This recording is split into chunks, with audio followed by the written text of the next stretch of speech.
Welcome back, ladies and gentlemen, to CharismaToAC and to this introduction session for A Grave Wedding, our new Legend of the Five Rings campaign. We are joined today by Aya, who will give us a little bit of an introduction on her character in just a moment. I should say before we get going on that, however, this is going to be not a sandbox campaign because there will be an overarching storyline, but it will be very player driven. So it's when we get underway, what the players do and how they go about it and what they wish to investigate and how and so on will basically be driving the campaign forward, and I will very much be reacting to the players more than being the proactive DM setting up a whole lot of pre-planned stuff. But now that has been said, let us take a look at your character, Isawa Yazu. Yosh. What can you tell us about him? Boy. Yes. Well, he is a Phoenix Isawa elementalist with a really good composure because of his life, Yes. basically. Yes. I think the most important lesson he took away from growing up in the family he grew up in was do not piss off your parents, because they will send you to a shitty fucking lord who will then use you as a babysitter. Yes. The whole thing started with him being given a tesson by his grandmother. It was supposed to be given to the oldest in the family, his older sister, but she skipped her for some reason before she died and gave the tesson to him instead. And his parents wasn't all that happy about it, neither was his big sister, and then a week later the big sister died and decided, I'm gonna haunt you now. Mm-hmm. So not only is he saddled with a vacuous and vacant lord, he's also saddled with her children and his older sister, who decided that, you know what, let's see if we can get my baby brother to do the same thing I did. Mm-hmm. So yeah. He's very happy about this. It's great. Oh yes. Life is so delicious right now, isn't it? Totally. Of course, we went to grueling school and all that to be a fucking babysitter. Mm-hmm. That's exactly what we did it for. And for those in the audience who are unaware, a tesson is a form of war fan. It's literally like the kind of fan that you would use to keep yourself cool on a hot day, held in your hand, obviously, but it is reinforced with metal so that it is actually useful as a weapon. It can both block and cut. Yes. And in your family, this particular tesson that you have been given is an heirloom. Yes. And therefore quite symbolically important that grandma decided to give it to you instead of to your older sister. Who knows, maybe she knew something. Maybe she did. You can't be certain, because grandma and older sister are now both passed on. Well, the big sister is still there, but true, slightly annoying. With yes. the powers he has, he can constantly see her and yes. feel her even when she's not trying to. Mm-hmm.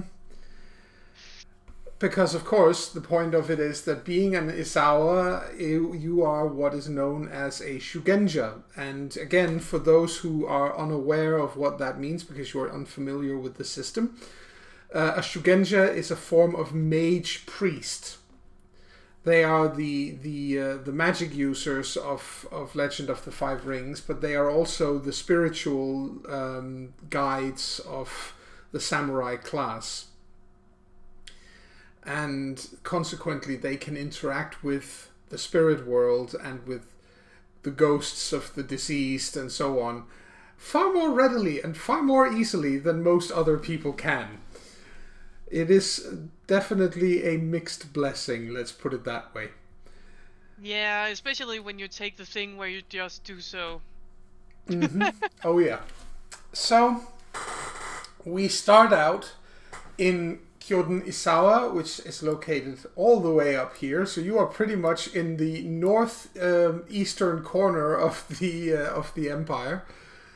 But this is the home base, if you would, of the Isawa family, and it is also where your lord has. It is not where she normally lives, but it is where she is when we begin today's little little game. Her name is Asako Yui. For the record, she is not actually a member of the Isawa family herself, but she is in Kyoto Isawa on business. And of course, being her and being on business means that she has brought practically her entire household with her: children, husband, servants, retainers, cats and dogs, the whole nine yard. Everything is basically being uprooted and hauled along to this city. Even though she's probably only supposed to be there for maybe a week, maybe two at the very most. But no, she couldn't possibly. I mean, she needs all her things. Obviously. Wouldn't be surprised if there's at least 3 carts full of her stupid clothes. Probably something along those lines, and if not, at least 2 and another 2 of her jewelry and knickknacks and shoes. Yes, stuff that she never looks at or uses, but basically can't live without. Yeah, totally. And she gets to as she gets there, she is obviously she is assigned to some spacious rooms by the lord that she's visiting, and she tells you that she will send for you soon as she has recovered from her ordeal. And she actually uses the word ordeal to describe this rather luxurious and pleasant journey there. It's been, as far as journeys over land go, it has actually been very pleasant. Yasu knows better than to say anything about it. Mm-hmm. So he does the polite thing of doing a courteous bow with a "Of course, my lady," and leaves. Yes. Thinking at least now I'm out of her fucking sight. Yes. And you are, for at least a little while, you are out of her sight, and you are, quote unquote, back home. This is, as I said, this is your family's home base, and you are left alone for maybe an hour and a half. Oh. Yeah, so quickly takes a look around. The kids aren't nearby, so he just quickly leaves. Yes. And takes a deep breath to take a look around in the place. Yes. See what's changed. Not a lot. It's a pretty constant kind of place. There are several shrines, of course. That can't really be avoided in a place that is controlled by a Shugenja family. There are many shrines to various kami and other supernatural beings are represented, so long as they are benevolent, obviously. Of course. The library in this place is considerable. It is so you can check that out as well and see if there's anything new there, and that is, of course, I mean, the Kyoto Isawa's library constantly grows. There's always more material being added. Oh, then let's go take a look. Yes, you find several interesting new treatises on various beings. You do find some new material from as far away as the Caillou Wall, which is about, you can't really get any further away in the Empire than that. It's all the way down here. This long red line that you can see on the map down here is the Caillou Wall. All the crabs are protecting. Yes, exactly. But the crabs and the phoenixes are old allies. Ah, that makes sense why we would have stuff from there then. Exactly. So it's material that has been made in conjunction with the Kuni family of the crabs, and it deals with several kinds of horrible evil monsters from the other side of the wall. There's even there's one thing that you haven't heard of before, which is called the 20 Goblin Winter.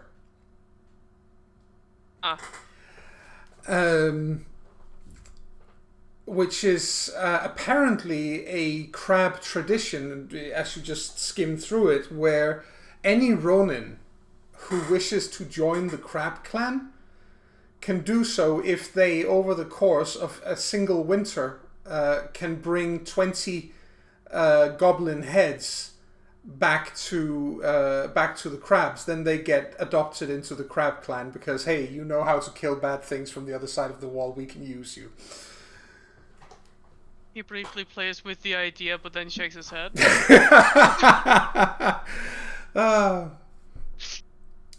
It's not a Realizing that it's probably a bad idea to become a Ronin just to leave this place. Yes, it would be hugely dishonorable, obviously.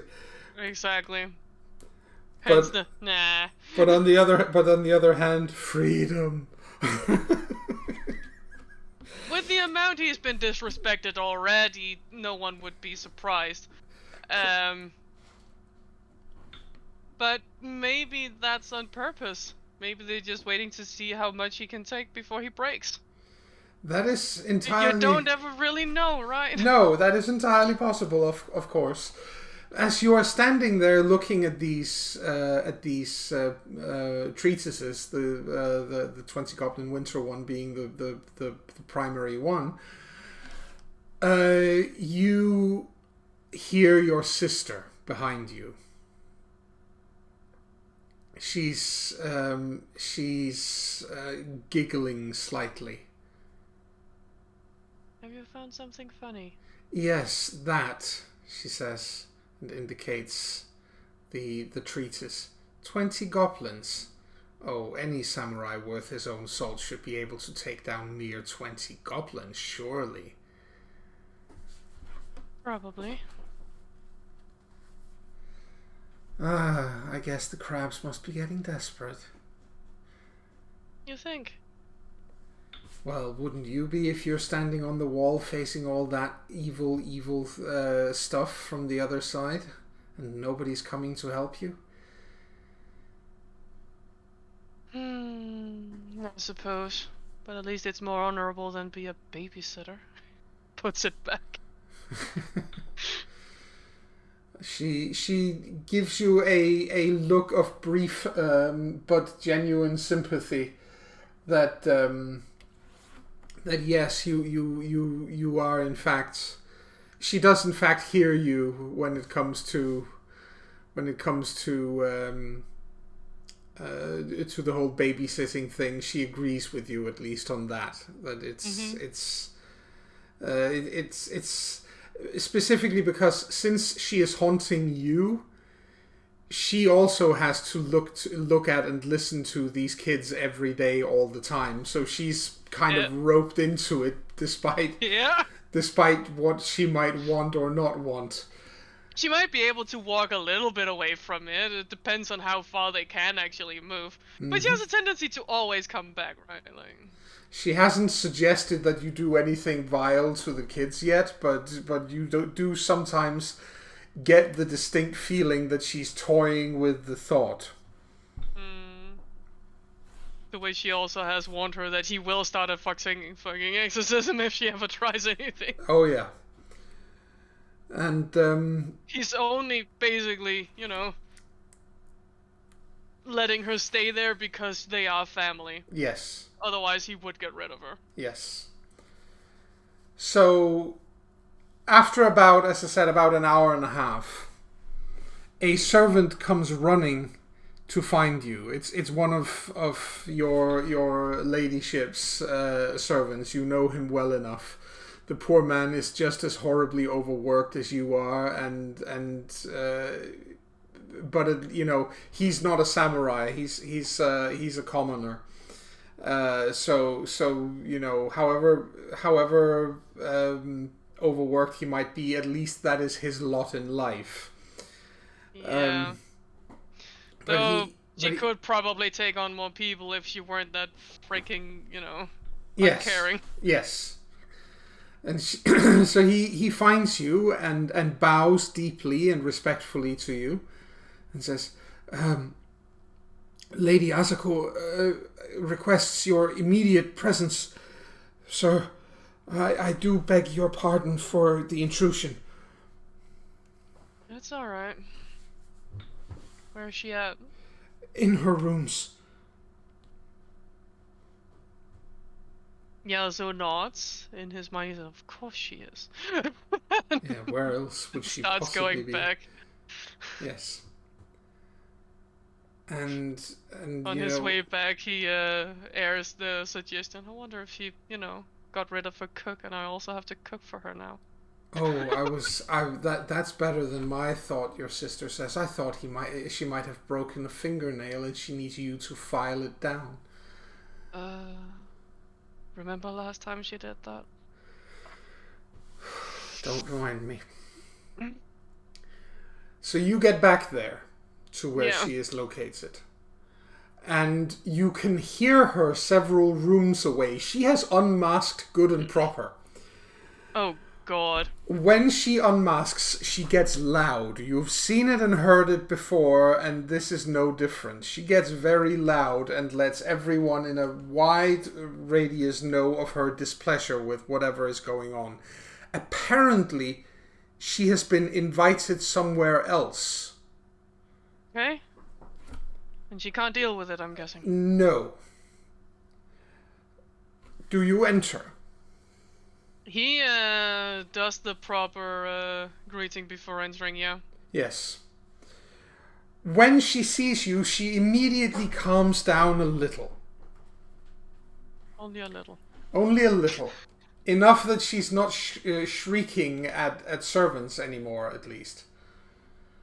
She is behaving in a disgraceful way.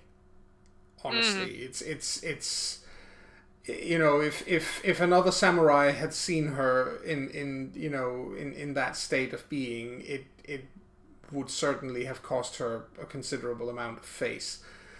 But she calms down once you enter, and she turns around and she looks at you with a stern but not unkind glance, and says, "I have a task for you, Yasu." He nods and waits. I have been invited to a wedding located far away, and I am in no position to move that far to go to a simple, to a simple wedding. It would take up far too much of my most valuable time to do so. That is completely out of the question. However, for me to not be represented would be unacceptable socially. Consequently, I must send you in my stead.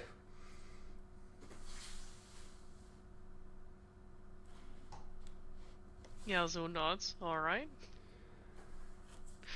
And she goes on to babble for a little while about how unfair it is that she must lose a valued retainer for an extended period of time, but finally she gets around to explaining to you that it is a wedding between a crab and a crane, and that it is taking part near the border between crab and crane lands, and which you know is all the way down there. He carefully, reaches into his sleeve. Mm-hmm. And then in his sleeve, he pushes a little prayer bead through his fingers. Yes. One at a time. One at a time, because oh my god. Yes. It's his version of slowly counting to 10. Yes. As the slight and maybe dishonorable thought of, I wonder what it'll look like when she realizes she has to deal with her kids herself, crosses his mind. He pushes it away, but still really? You're sending me all the way down there? Luckily for him, he has a really good composure. So yes, so he doesn't... He lets her rant. He lets her rant.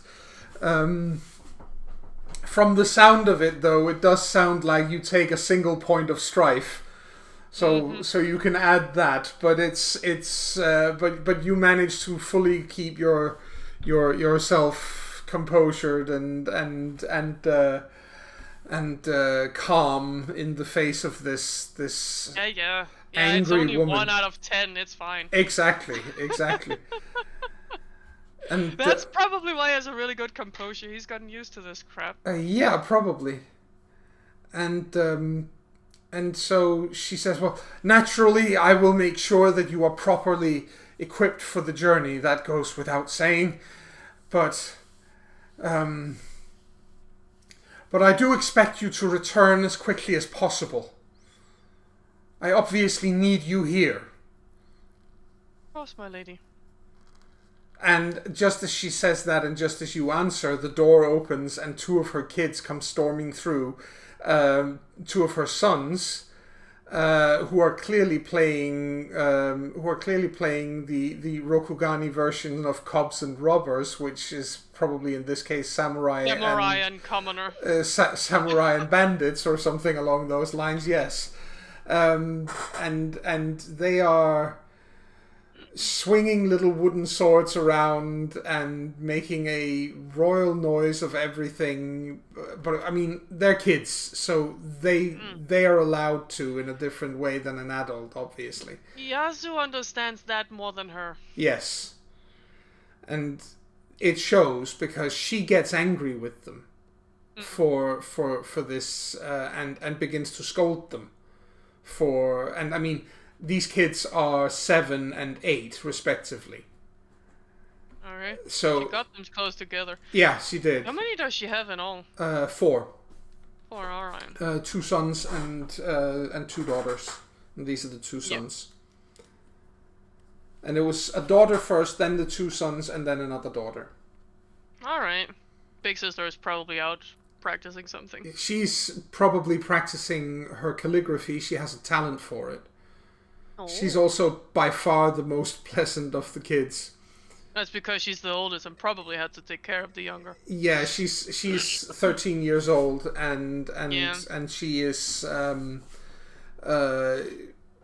turning into a proper little lady. And it is in no small part thanks to your tutelage that she's turning into a proper lady, not a copy of her mom. Yep.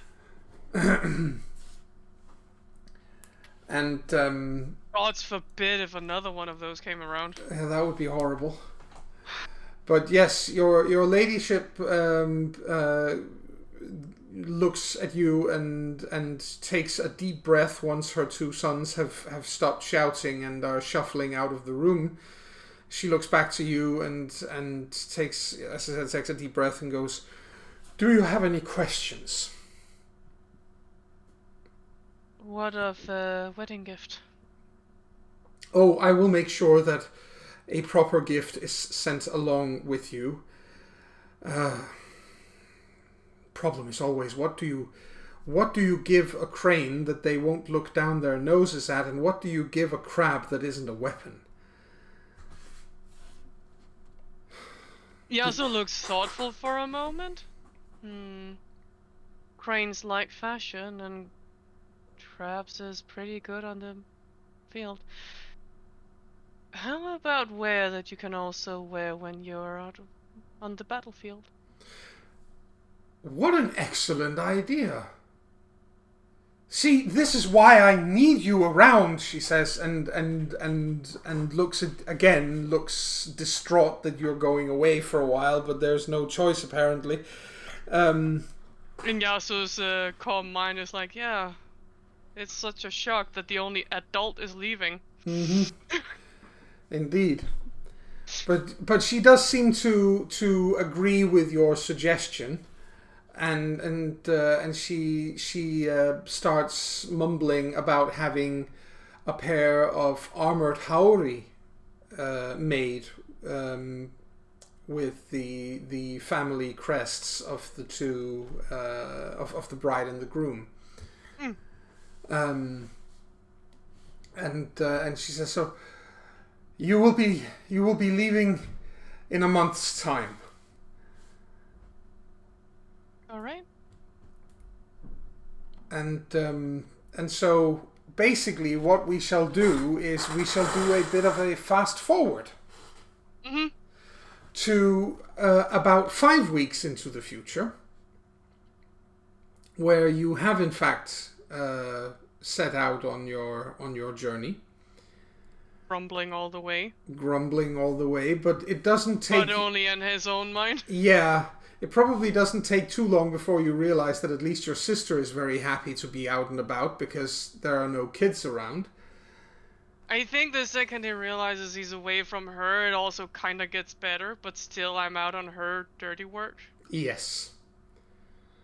You are headed to the this particular city down here, Morikage-toshi. Where's that? That was there. Yes. Yes. And you're headed there because you can get on a ship from there. Oh. Yeah, that would be quicker. Yes, it would make things a whole lot easier. But as you get to Morikage-toshi, you find yourself... well, basically, it takes a little while for your attendants. You have had a couple of soldiers sent with you, a couple of Ashigaru soldiers sent along with you as a sort of a bodyguard, basically. It's just so that you don't travel the roads completely by yourself. That wouldn't look proper, basically. Yeah. So you have 4 Ashigaru soldiers sent along, and one of them is heading down to the harbor to try to arrange passage southwards as far as possible. But it takes a while, and in the meantime you get lodgings at a local guest house, of which there are several, and this one is quite pleasant. But as you sit there and enjoy your food during the evening, there is a knock on the door, on the door frame. It's with the paper walls and all that. There's a slight knock on the door frame. I'm in. It turns out to be the owner's wife, who bows very, very deeply and very respectfully to you, and says,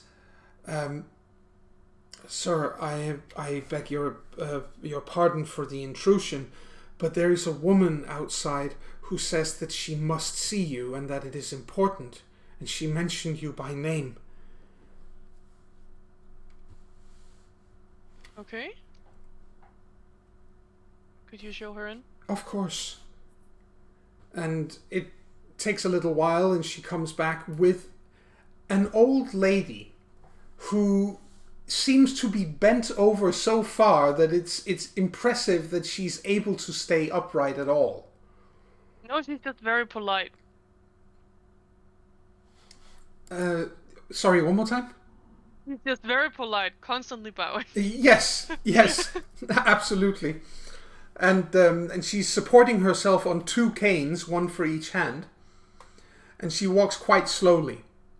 But she does, when she enters, when she speaks for the first time, her voice is quite clear. So while she's clearly ancient, her mind is still absolutely with her. Okay. And she says, "I am glad I found you in time, my lord.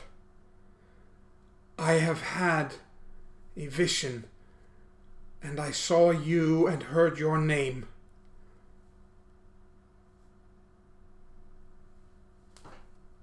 Okay. He pushes his food aside. Yes. And as you do so, she puts her canes aside and stands upright.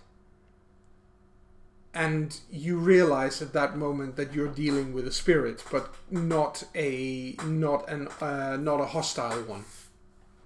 No, would have been a little bit different if she was hostile. Very, very much so. But this is probably a local kami of some sort, a minor deity of a local sort. And she puts the canes aside, and they vanish into thin air the moment she's no longer touching them. And she straightens up, and as she does so, she turns into a young woman, quite solidly built, but not a vision of loveliness or anything of the sort, but a young woman who looks like in life she might have been a samurai herself. And she says, "Where you are going, there will be evil intent. There will be many spirits, and very few of them will be benevolent.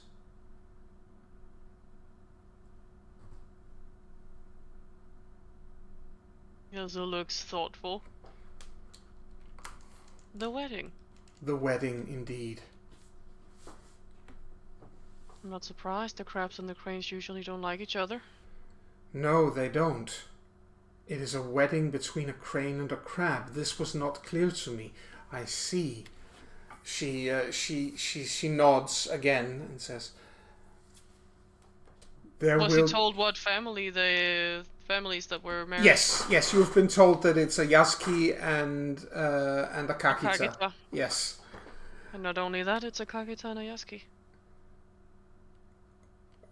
Heavens, this is quite serious. In that case, the spirit says, "I must urge you, trust. Well, I would say trust no one, but that would be too dangerous as well. You will need to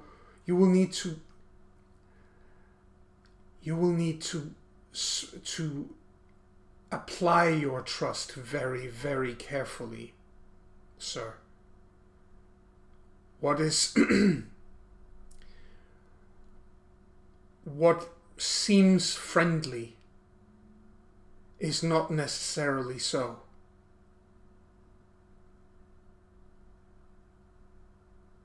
As is the nature of many things. Very true. But one should always hope that at a pleasant occasion such as a wedding, that one would be able to relax and enjoy oneself. But something shows me and tells me that danger is afoot at this wedding, and that it might affect more than just the people who are there."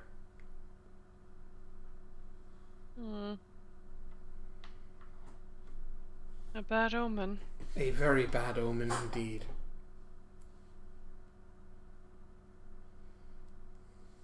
I should keep an eye out for it.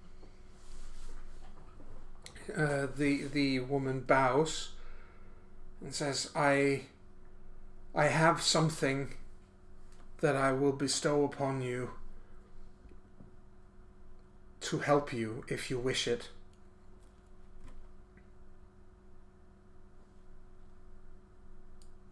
I'll accept it. She reaches into her cloth and of her clothing, and out draws a small stick of what looks like a green rock. It's basically jade. And out of character, this is what is called a finger of jade. And a finger of jade. Yes, that is what the item is called. Okay.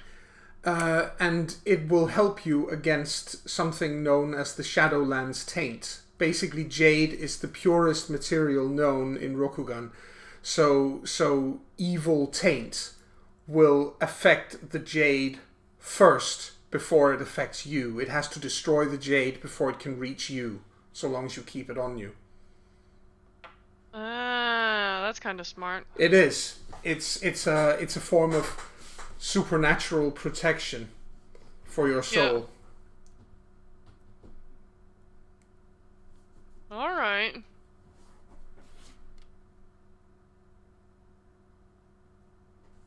That's kind of cool and sounds extremely expensive. It is. It is. It's a costly item to be gifted. Is that something he's aware of? Yes, it is. And not necessarily that it's expensive, but that it has to do with the taint of... Yes, that is something all Shugenja would know. Alright. A finger of jade. So we're talking the denizens of the other side of the wall, are we? That we are, I'm afraid. I'm not surprised. It's always something that follows the crabs, isn't it? It is. And I have smelled Maho in this entire unfortunate affair. He looks up and then looks toward the place his sister is. Your sister is currently hiding. Oh, last was. Yeah, last was. She's hiding, so she's not in the room with this creature. She's smart enough to hide. That's good. Mm-hmm. And she, but she says, and of course, Maho is always dangerous and forbidden. I wish you the very best of luck, Isawayazu. Trust carefully. I will. And if you wish, you can give me a roll. I'm going to let it be up to you whether you wish to, of course. But you can give me a void plus... Let me find out what skill we're going to use here. A void plus sentiment roll. If we can find it. Smithing. That is not sentiment. That's down here. Void. I don't even have it. No, but you can still roll it because you still have the ring. Alright. Why not? Did it work? Ooh! That is actually an interesting roll. It's a good roll. What is the weird thing in the middle? That is called opportunity. Oh, yeah, I know the flame thingy is a strife. The flame thingy is a strife. That one, so if you choose that one, you get strife. Yes. And the other one, the roly thing, is basically a success. That's a success, and the rollies, the one with 3 rollies, is an explosive success. So you can basically roll another die if you choose to keep that. You can keep up to 3 dice because you have 3 points in your void ring. So you could keep all 3 of them if you want to. Sure, why not? Yeah, that will give you, because the target number is 1. So that will give you the success that you need, plus at least one bonus success and at least one what's it called, opportunity. But you did have an explosive success. So if you go to your sheet here, you can see there's a little square box called Roll Ring Dice. Yeah. Yep. That one? Yep. Click on that one and choose to roll one more. Ooh! Do you want to keep that as well? Sure, why not? Then I roll know again. I get free strife out of it, but yeah. But roll again. If it's important. Oh my god! This is a colossal success if you choose to keep all of them. Yeah. Alright. It sounds like it's important. Yes. So he would put his, actually heed the Yes. warning of a spirit who can be noticeable to people even not, sensitive to the spirit world. Yes. And the and that is a good call to make. It means that you get quite a lot of strife, obviously. I'm up to 5. I'm halfway there. You're halfway there. Oh, I'll just have some tea afterwards. there. It's fine.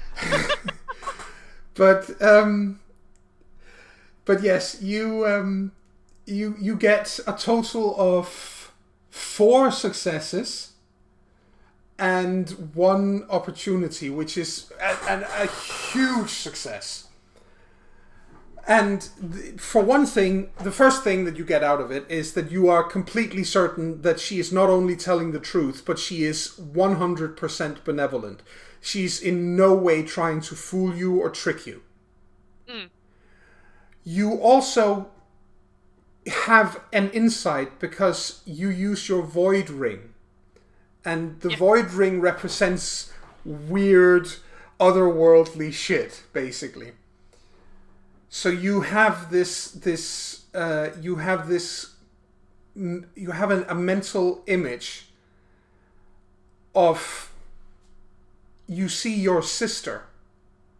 It's almost like you have a glimpse of a vision yourself. You see your sister fighting someone.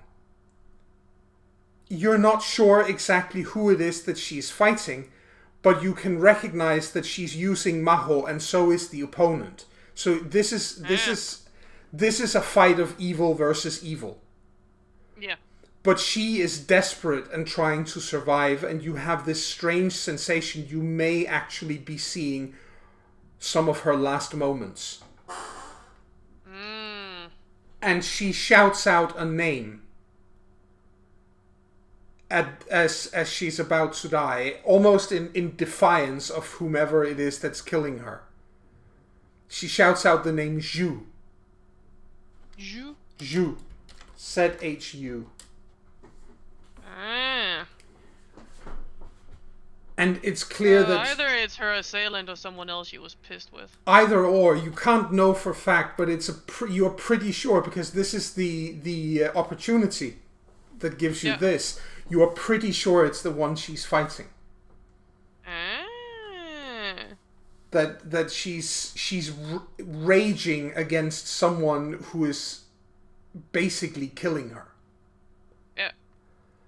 And it looks to you like, yeah, sure, she used Maho. But she was desperate. She used everything she had. And it still wasn't enough. She also isn't supposed to be scared of death. Dishonorable. Exactly. I suppose being murdered by, Maho is probably a little bit disconcerting, because what's gonna happen when that happens, right? Exactly. But other than that... But this is something she hasn't told you about. She hasn't been willing to talk about how she died. So that this is a piece of information that you get out of this colossally good roll. Yeah. I mean, I did make him in a way where he's really good at what he's doing. Oh yes, and that is full respect for that, because that is how it should be. I like it when a player feels that their character is actually skilled at something. At least that's what I, went for. Yeah. And so once you snap out of this moment of seeing this vision, the woman in the room, the kami, is gone. Oh, okay. But you still have the finger of jade.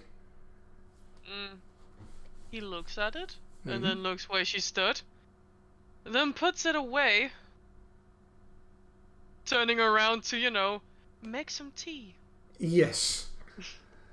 And we forward again a while, because you actually make it to the wedding itself. No surprise there. And it is, as I mentioned, it's all the way down in this area of the map. And in fact, it is in this Yasuki Yashiki? Yasugi Yashiki. That's that one. That's that one. It's just they're so close to each other. Yeah, they are. They are. This is a coastal city.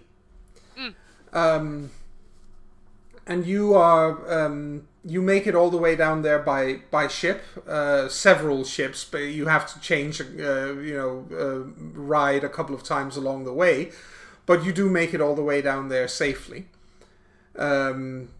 And as you arrive at the wedding, you are welcomed quite warmly by the families of both the bride and the groom, and I mean, obviously you have paperwork with you from your lord showing who you are and why you are there, and nobody bats an eyelash that she is not there in person. The point is, as long as you are there as her representative, everything is fine.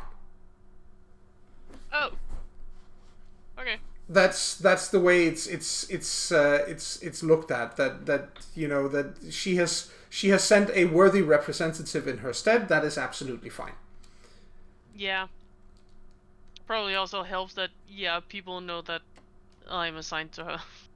Exactly, and you realize when you are there that the vast majority of guests, there's a single dragon that you spot in the crowd, but other than that, everyone here is either a scorpion, a crab, or a crane. Let me guess. The dragon is as elusive as they always are. Yeah, he's quite difficult to pin down in this particular case because it's another player character, so... I know. Yeah. But the... And the joke of him being elusive for some reason. Yep. And but the wedding will take place over a period of 3 days. This is explained when you get there. It'll start a couple of days later. It'll take 3 days in all. The first day is basically everybody mingling, and the last few guests arriving, and people getting to say hello to one another, and so on and so forth. The second day is the wedding itself, and the third day is the great feast to celebrate the nuptials. It's a lengthy process. It's a lengthy process, but it also means that you get to see the bride and groom at one point or another, and they are quite a handsome couple, and they, however strange it may seem considering their families, they actually seem to like one another. See, that's the weirdest thing here, Jan. That is definitely not what most people would expect, I agree. But they do seem... on the way down, Yasu would have joked to his sister that he expected them to fly in each other's faces before they even got married. Yeah. Yeah, and here you They are did looking not. at. No, they didn't. They look they look like they this.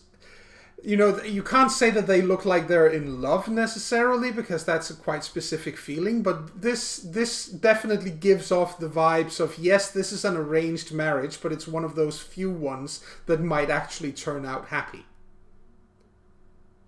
Weirder thing has happened. Weirder things have happened, although between a Yasuki and a Kakita, you have to look for that weirder thing for quite a while. This is true. So, so the first day of the wedding passes nicely, and you do notice something on the first day, though. That the warning that you got about there being many spirits around, that is true. There are a lot of ghostly things around. But there are also several kuni from the from the crab clan present, who help keep these ghostly creatures at a distance. Okay. This is basically their specialty. This is what they're really good at, is dealing with Shadowlands creatures. And so the supernatural is very much their forte. You'll probably observe them every time they work because it's interesting. Yes, they are very different in their methods than the Phoenix. Whereas the Phoenix are elegant and refined, and their methods, the Isawas, are basically like watching. Isawas are like classical music. Whereas Kuni are death metal. I half imagine them chasing them out with a fucking broom at this point. It's not that far away from being true. They do quite physically chase away more than one spirit and more than one ghost. But the Kuni are also they're kind of interesting to watch, because they paint their faces to look like kabuki masks. So that they won't be recognized by the spirits that they deal with. Your sister is actually frightened of them. She doesn't want to be... You don't feel like playing tag with them? No, I don't think they wish anything good on me.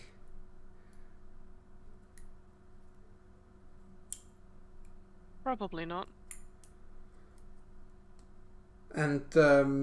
And so that's the first day that goes by. And on the second day of the wedding, which is, as I said, the wedding itself, things are calmer. It seems like the work the Kuni have done has been successful. The place is peaceful. And at a point during the wedding, a toast is to be made by all the guests in the room. Basically, sake is brought for everyone so that they can drink to the good health of the bride and groom, and this of course includes you. The problem is that as you drink this cup of sake, you pass out very quickly afterwards. Well, he hasn't been drinking for a while. It makes sense. Yeah, but it's still only one cup of sake. Yeah. And you go out like a light. And when you wake up a little bit later, you can see, the first thing that you notice is that the man who was sitting next to you, and that you had been conversing with, who was a member of... He was a crane. Is lying next to you with blood pouring out of the corner of his mouth and out of his nose, and he is very clearly dead.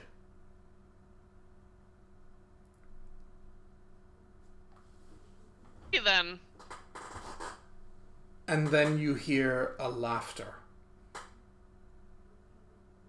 and it's clear to you that this is a ghost. You don't even need to make me a roll for it.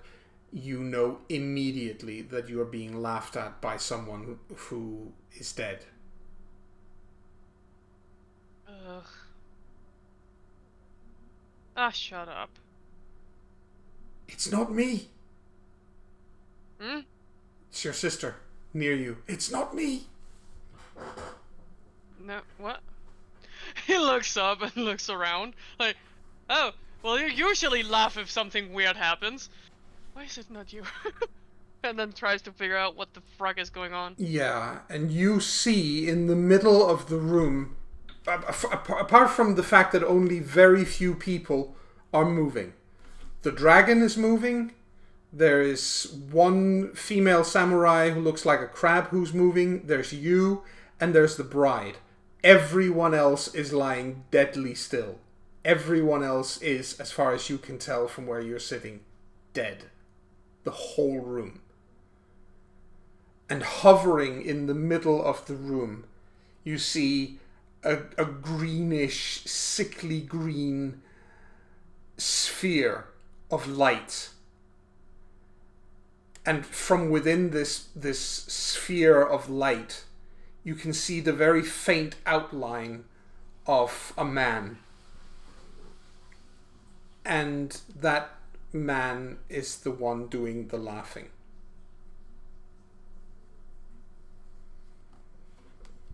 Yasu gets up and brushes himself off.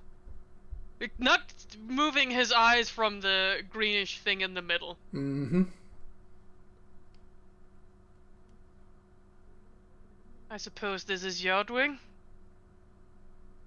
The laughter pauses only momentarily as the one in the sphere of light seems to notice you, and he goes, "Oh yes, and everything is unfolding exactly as I wanted to."